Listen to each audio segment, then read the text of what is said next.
하나님 말씀 민수기 15장 32절에서 41절 말씀입니다. 이스라엘 자손이 광야에 거류할 때 안식일에 어떤 사람이 나무하는 것을 발견한지라.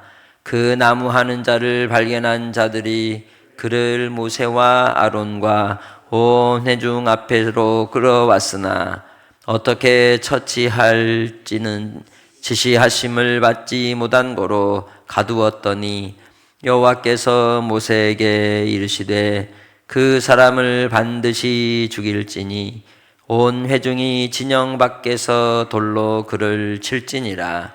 온 회중이 곧 그를 진영 밖으로 끌어내고 돌로 그를 쳐 죽여서 여호와께서 모세에게 명령하신 대로 하니라. 여호와께서 모세에게 말씀하여 이르시되 이스라엘 자손에게 명령하여 대대로 그들의 옷단 귀에 술을 만들고 청색 끈을 그 귀의 술에 더하라. 이 술은 너희가 보고 여호와의 모든 계명을 기억하여 준행하고 너희를 방종하게 하는 자신의 마음과 눈의 욕심을 따라 음행하지 않게 하기 위함이라. 그리하여 너희가 내 모든 계명을 기억하고 행하면 너희의 하나님 앞에 거룩하리라. 나는 여호와 너희의 하나님이라. 나는 너희의 하나님이 되려고 너희를 애굽 땅에서 인도해 내었느니라. 나는 여호와 너희의 하나님이니라. 아멘.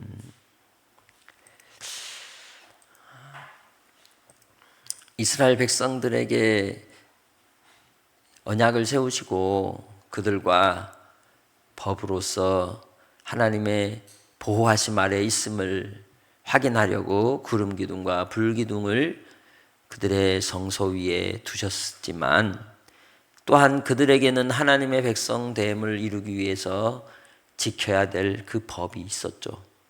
규칙이 있었습니다. 그것은 세상 사람들과 다름을 보여주는 내용이었던 겁니다.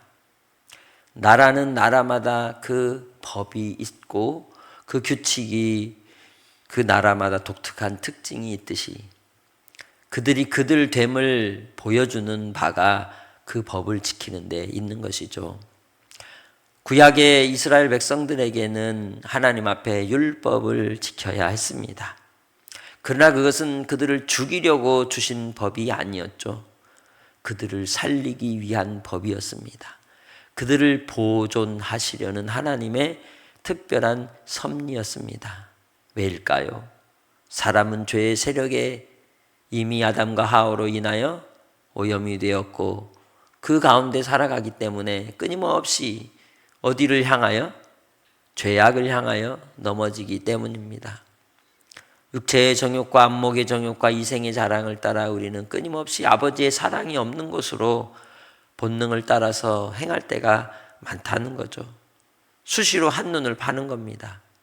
그러나 이제 그 법 아래 있게 되면 깨닫게 되고 다시 돌이키게 되고 다시 하나님 앞으로 나아가게 되기 때문에 주께서 그들로 깨우치시기 위함인 줄 믿습니다.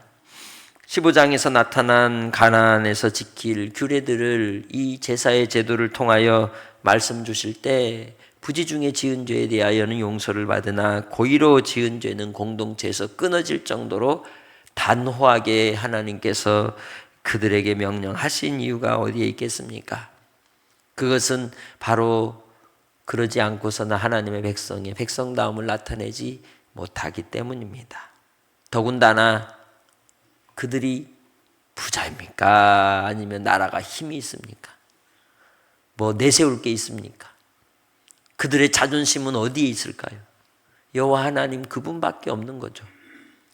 그러기에 하나님께서 그 규례와 명령을 따라 그들을 붙들어 두시기 위함인 줄 믿습니다. 그리스도 안에서 우리도 우리의 자긍심이 혹은 우리의 존재의 이유와 내가 주님을 떠나지 않는 이유가 어디에 있습니까? 하나님께서 일확천금을 주십니까? 건강을 평생도록 보장해 주십니까? 아니면 내가 살아가는 삶에 고난이 없습니까?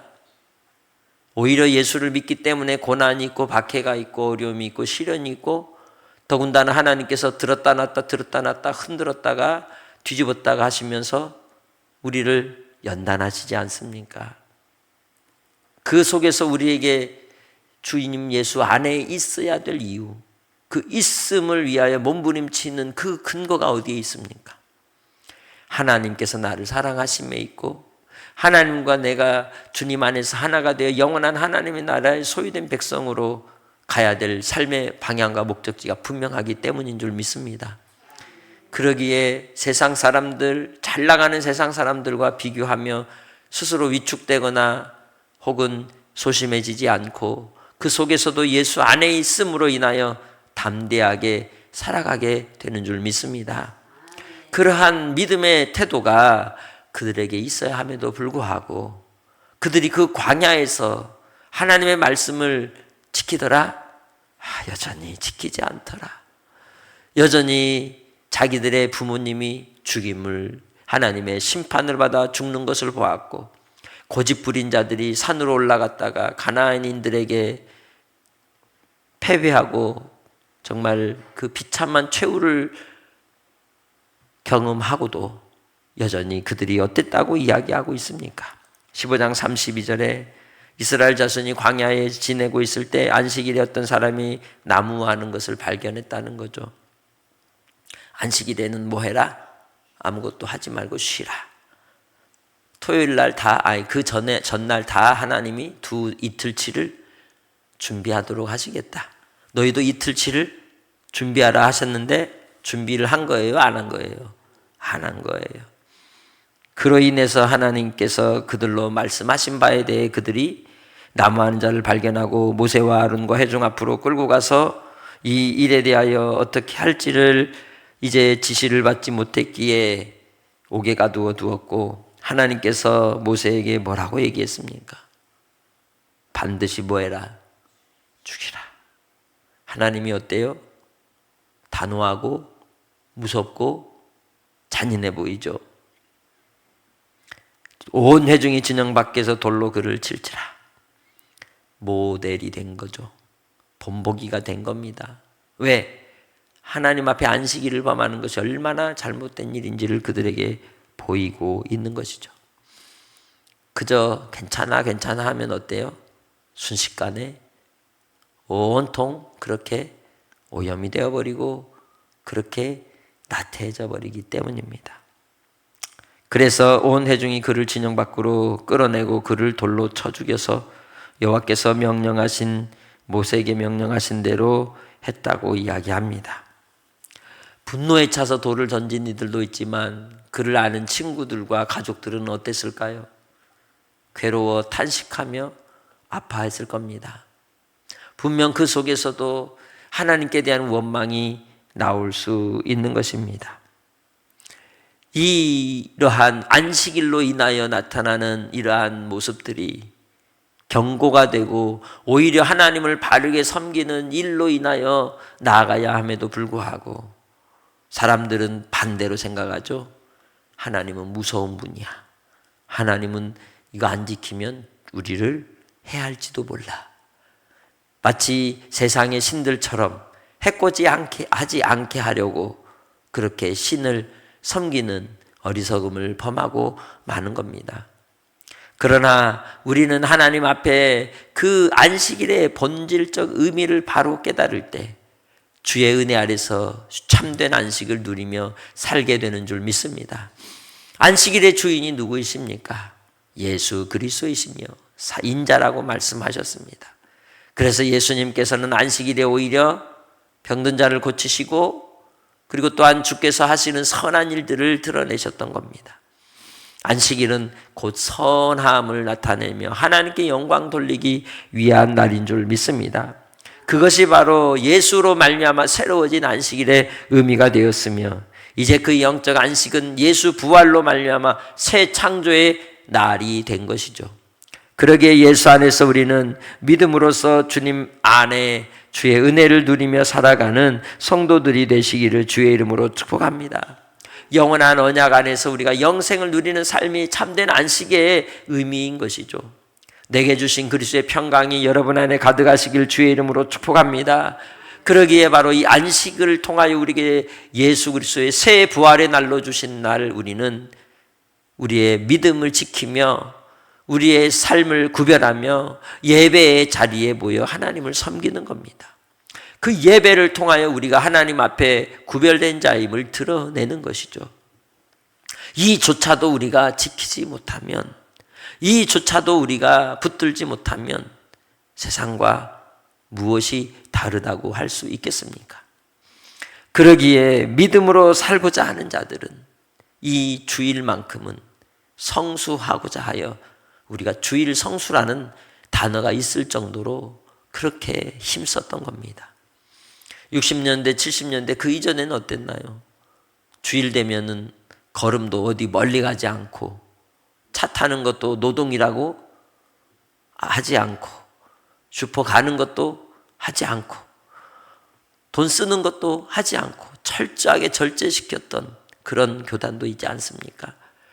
그것이 강요되고 그리고 제한됨이 의미가 아니라 하나님 앞에서 우리가 겸손히 주를 섬기는 날로서 우리의 자신을 살피는 하루로 드리기 위함이었던 겁니다.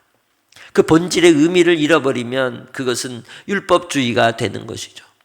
오늘 하루도 주님 안에서 참된 안식을 누리는 복된 기쁨의 날이 되시기를 주의 이름으로 축복합니다. 하나님께서 우리를 위하여 주신 그 크신 사랑을 목도하고 그리고 또한 위로를 얻는 날이 이 안식의 날이 되어야 한다는 것이죠. 그저 육체만을 쉰다고 그것이 참된 안식이 아니라는 겁니다. 주의 은혜의 말씀을 깨닫고 그 은혜의 말씀을 따라 사귀며 섬기며 사랑하며 수고함으로 하나님의 주신 믿음의 공동체 안에서 서로를 위해 격려하는 것이 오히려 참된 안식의 의미인 것이죠. 그러기에 오늘 하루는 비판하는 말, 투정하는 말, 원망하는 말, 따지는 말이 아니라 주님 안에서 격려하고 위로하고 소망을 주고 또한 힘을 더하여 줄 수 있는 기도의 날, 섬김의 날, 사랑의 날이 되시길 주의 이름으로 부탁합니다. 37절부터의 말씀을 통하여 모세에게 하나님께서 하신 말씀이 무엇입니까? 이래도 죄를 짓고 저래도 죄를 짓고 그래도 죄를 지으니까 어떻게 명령을 내려요? 옷단 귀에다가 뭘 다르래요? 술을 만들고 청색끈을 그 귀의 술에다가 더하라. 그리고 이걸 통해서 그들이 뭐 하게 만드는 거예요? 하나님의 말씀, 그것을 기억하게 하려고, 그 계명을 기억하게 하려고, 걸을 때마다 그 술이 흔들흔들 거리는 걸 볼 때마다 하나님 말씀을 지켜야 된다, 하나님 말씀을 기억해야 된다, 죄짓지 말아야 된다, 음행 가운데 우리 마음과 눈이 욕심을 따라서 하나님을 떠나는 우상숭배, 탐심의 우상에 빠지지 않도록, 음행에 가지 않도록 하기 위하여 그 계명을 기억하게 하려고 하십니다라고 얘기하고 있는 것입니다. 우리도 나의 삶의 모습 속에서 내가 습관적으로 짓는 죄들이 있을 때는 결단하는 태도가 필요한데, 그러기 위해서 어떤 장치나 어떤 부분에 내가 그 부분에서 멈추도록 하기 위한 그런 부분들을 둘 때가 있습니다.